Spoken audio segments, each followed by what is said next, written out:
criou Deus o homem à sua imagem, a imagem de Deus o criou, homem e mulher os criou.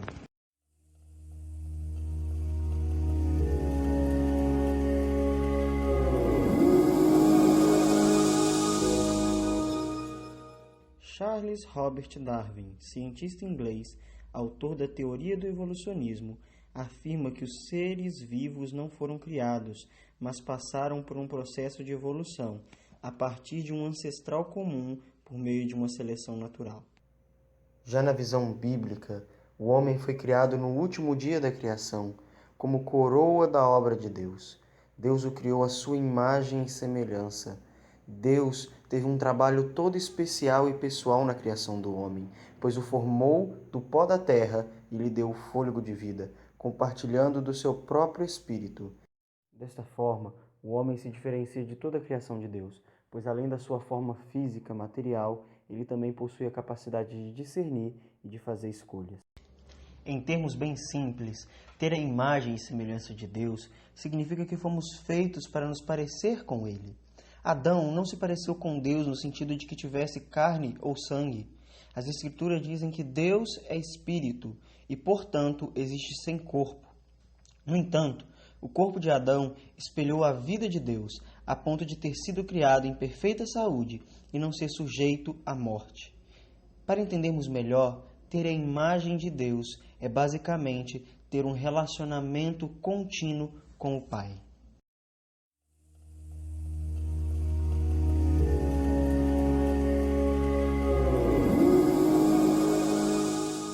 Podemos dizer que a imagem de Deus se refere à parte material do homem. Ela separa o homem do mundo animal e o encaixa na dominação que Deus prometeu, e o capacita a ter comunhão com o seu Criador e também um relacionamento com o próximo.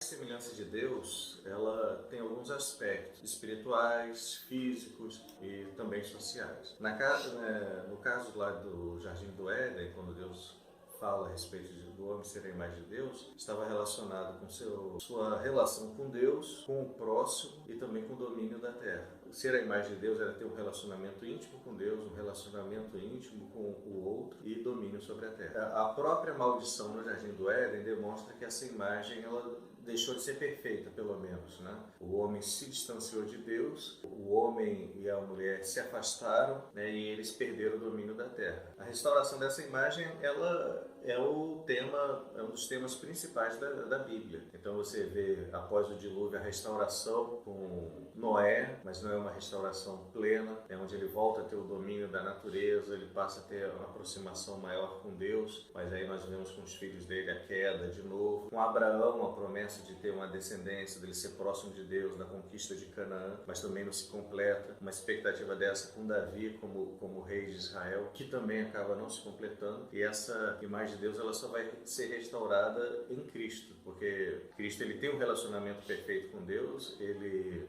tem um relacionamento perfeito com os outros e ele tem o domínio sobre a terra. E nós só vamos alcançar plenamente essa imagem de Deus quando da glorificação, quando nós fomos levados ao céu e antes transformados.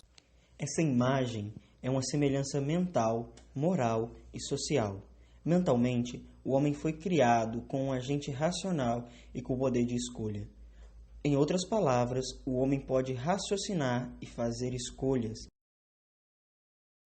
Homem ser feito à imagem e semelhança de Deus. É uma questão de fé, de crença. Como o catolicismo é cristão, todos os segmentos do cristianismo acreditam nessa verdade de fé. Eu, na minha opinião, eu vejo no livro do Gênesis essa verdade, porém de uma forma metafórica. Deus fez o homem à sua imagem e semelhança, sim, mas a questão de tirar da costela do homem para fazer a mulher, né, a questão do barro, isso há uma figura de linguagem, né, para mostrar que Deus é o Criador, que fez o homem e a mulher E acredito que a semelhança é o grau de pureza, de bondade, né, de sabedoria, e que o homem perdeu muito dessa semelhança a partir de quando vem a desobediência, o pecado.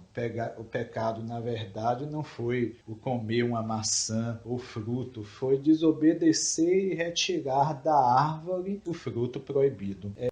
A renomada escritora americana Ellen White chega a afirmar em sua obra Patriarcas e Profetas, na página 182, que o homem deveria ter a imagem de Deus, tanto na aparência exterior como no caráter, e que sua natureza estava em harmonia com a vontade de Deus. A mente era capaz de compreender as coisas divinas e as afeições eram puras. Os apetites e paixões estavam sob o domínio da razão, pois eram santos e felizes, tendo a imagem de Deus e estando em perfeita obediência à sua vontade.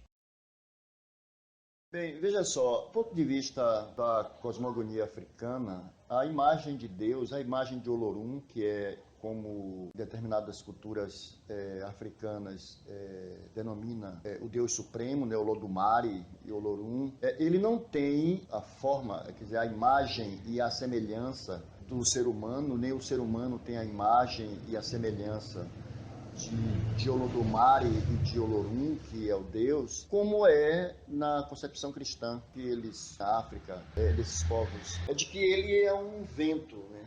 Que ele é uma força invisível e que o homem, ele é um arquétipo dessa força, desse vento, desse espírito, né? A mesma coisa ele concebe ao orixá. O orixá, o indivíduo, ele não é a imagem e a semelhança do orixá, nem o orixá é a imagem e a semelhança do indivíduo. Porque na concepção do praticante do candomblé e da cosmogonia das religiões africanas, a divindade ele é um vento, e essa expressão, um vento, ela é utilizada dentro dos terreiros de candomblé. Da mesma forma, a concepção de Deus é a concepção de que ele é um espírito e de que o homem tem porções, né? Não ele é a imagem e a semelhança como na concepção cristã, né? Mas o homem tem aspectos, tem determinados elementos de Deus, de Olodumare, de Olorum.